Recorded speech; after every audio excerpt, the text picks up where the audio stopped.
আমাদের পরিচিত একটা সূরা, এই সূরা আমি জানি আপনাদের বেশিরভাগ লোকের ঠোঁটের আগায় অর্থাৎ মুখস্থ আছে। সূরা মাউন আমাদের অনেকের মুখস্থ আছে। কিছু নামাজীদের ব্যাপারে আল্লাহ বলছেন ফাওয়াইলুল লিল মুসাল্লিন, নামাজীদের জন্য ধ্বংস, নামাজীদের জন্য জাহান্নাম। এবার বুঝে শুনে উত্তর দেন, নামাজ কি আল্লাহ দিয়েছেন জাহান্নামে যাওয়ার জন্য না জান্নাতে যাওয়ার জন্য? আওয়াজটা তো আস্তে হয়ে গেল। নামাজ কি দিয়েছেন আল্লাহ জাহান্নামে যাওয়ার জন্য না জান্নাতে যাওয়ার জন্য? কথা বুঝেন, আল্লাহ বলেছেন নামাজীদের জন্য ধ্বংস, নামাজীদের জন্য জাহান্নাম।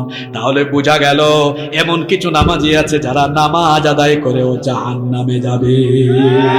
এবার আমরা আল্লাহকে জিজ্ঞেস করলাম, আল্লাহ তারা কোন সব নামাজি? আল্লাহ পরের আয়াতে উত্তর দিলেন,